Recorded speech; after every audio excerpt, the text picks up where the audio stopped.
we will go ahead and get started. So thank you for coming this evening to this media literacy professional development. My name is Sarah Brand, and I'm a first grade teacher in Gwinnett County. I've been teaching for 12 years, and when I finish up my master's in the spring, I'm hoping to move into professional development roles, so I will take all the feedback I can get. All right. So our goals for the workshop are to be able to define media literacy and why it's important for our learners, and to gain strategies and resources for teaching media literacy in the elementary classroom and beyond.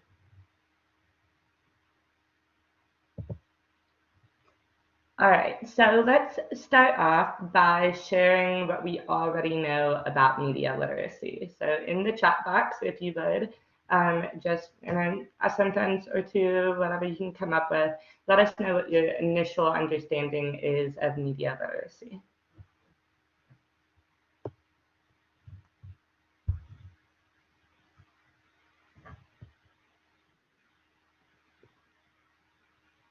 Okay. The ability to use technology.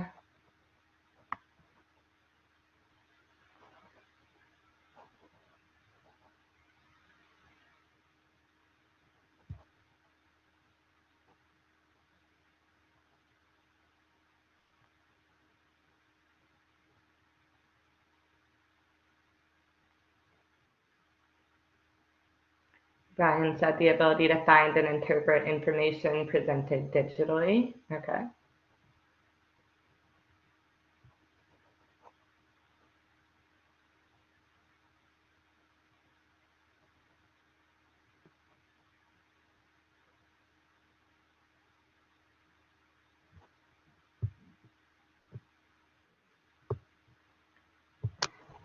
Ability to navigate through technology and digital platforms. Okay.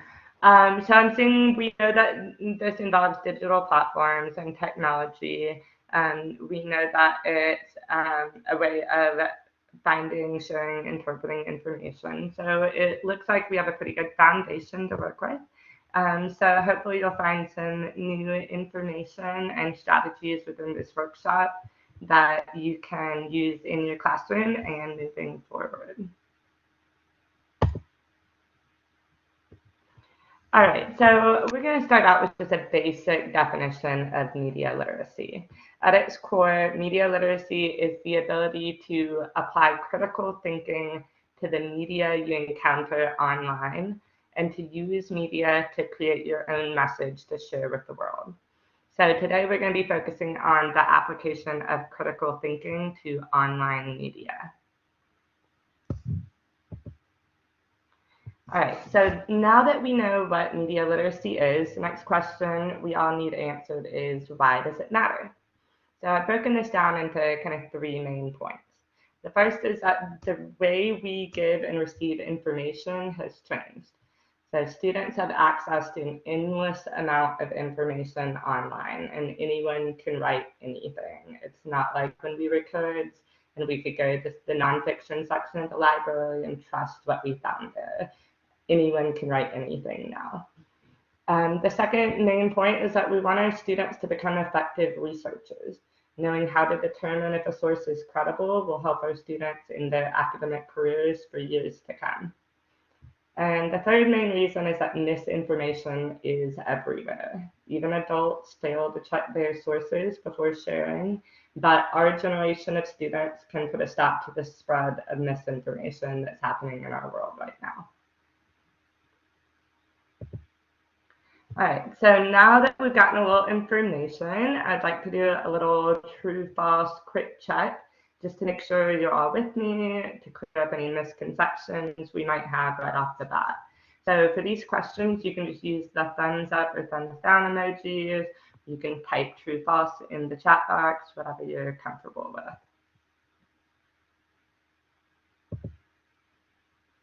All right, first question, true or false? Media literacy does not need to be taught to elementary age students. What do we think?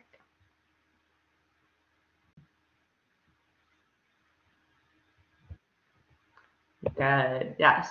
So from understanding when an advertisement is trying to trick you into clicking on something, to being able to distinguish factual information from entertainment, media literacy should really start as early as children interact with technology.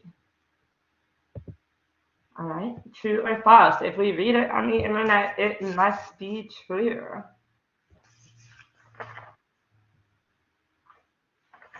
Yes, of course.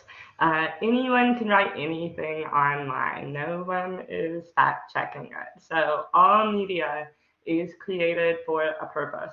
And it's important that students are able to determine what the purpose is of the media that they're viewing. All right, true or false? Both adults and children have trouble determining if a source is credible.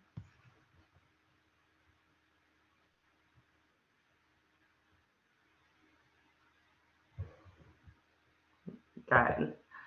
All right, so adults are often the victims of misinformation because they don't think critically about what they see online, but we can change this with the next generation.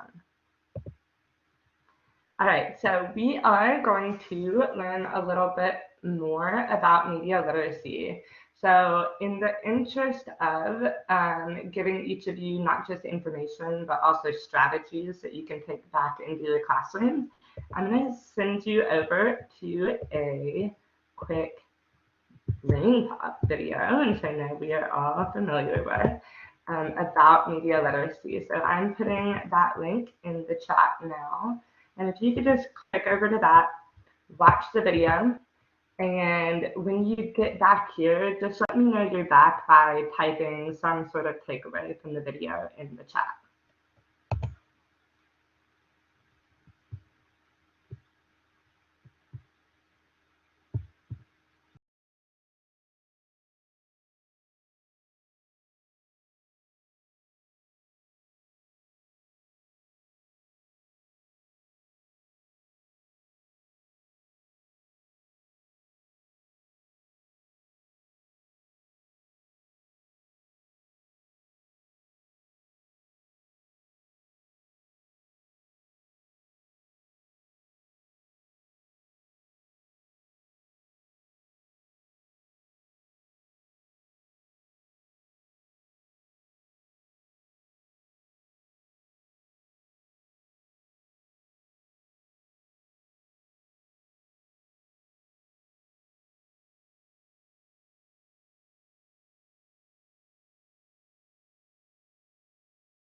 All right, looks like everyone is back. So now we are going to do a quick activity that can be used in any classroom to infuse some media literacy. This is called What's True and What's Not. So because I teach elementary school, we're going to be focusing on a favorite topic amongst elementary school students, which is dinosaurs. So, of course, the topic could be adjusted for whatever age group you teach. But for this activity, I want you to put yourselves in the shoes of a third grade student. So imagine you're a third grader writing a report about dinosaurs. You're looking for factual information, and this is the media you come across. And I'm going to show you some examples. So we're going to practice deciding whether each piece of media is a reliable source. You can give a thumbs up or thumbs down to show what you think, I saw we were doing T and F for true, false. So if you want to use a U for unreliable or an R for reliable, that will work. All right. So here is our first piece of media. What do you think? Reliable or unreliable?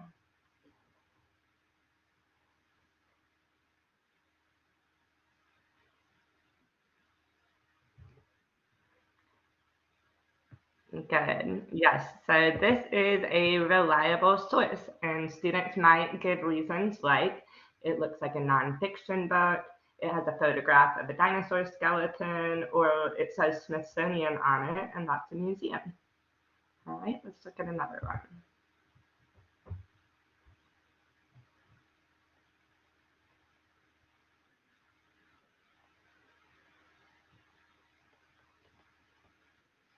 Good.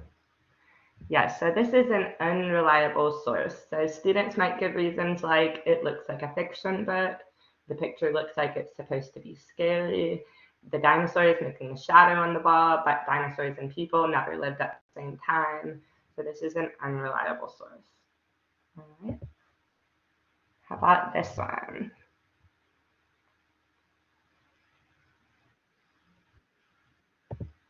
Good. So this is an unreliable source as well. Students might give reasons like this is a poster for a movie. The dinosaurs look like cartoons. There's a boy riding that dinosaur. And they might recognize the Disney and Pixar logos and know that they make movies that are just for entertainment.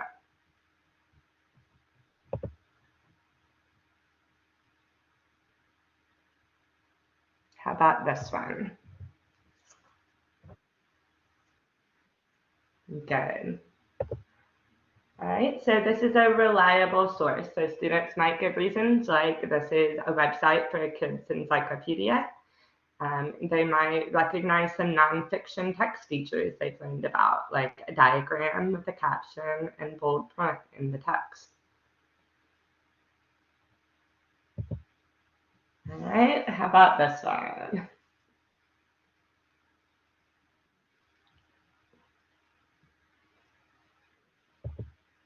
Yes, of course, this is an unreliable source. So your students might say, this is a toy. I can tell by the box. It shows how the toy works. There's an age warning on it. So all the things they recognize as a toy. So not a reliable source of information.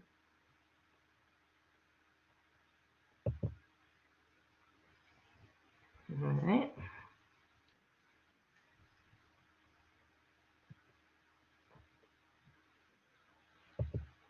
Yes, of course. This is an unreliable source. So your students might say this is a video game. Video games are just made to be fun. All right, and last one.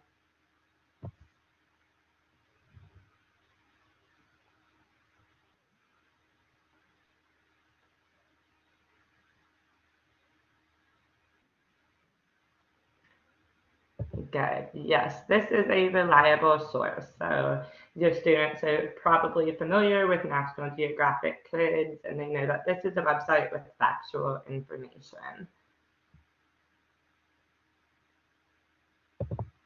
All right, so activities like this are important to incorporate into the elementary classroom because they help students look at media with a critical eye.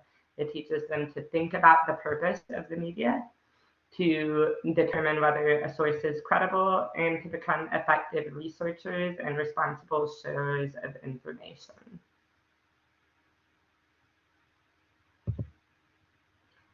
All right, so if you have any questions, feel free to type them in the chat box if they're for the good of the group.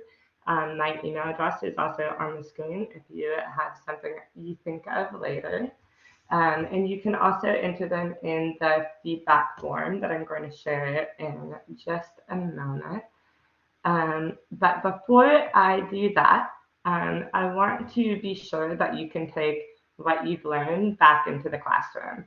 So I'm also sharing a document with you in the chat that has a bunch of information on it. There's activities, there's lesson plans, there's places for further professional development, so that you can take this information back into your own classroom, regardless of the age group you teach.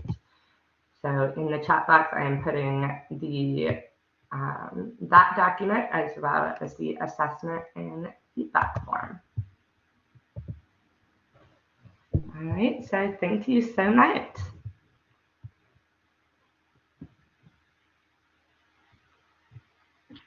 All righty, thank you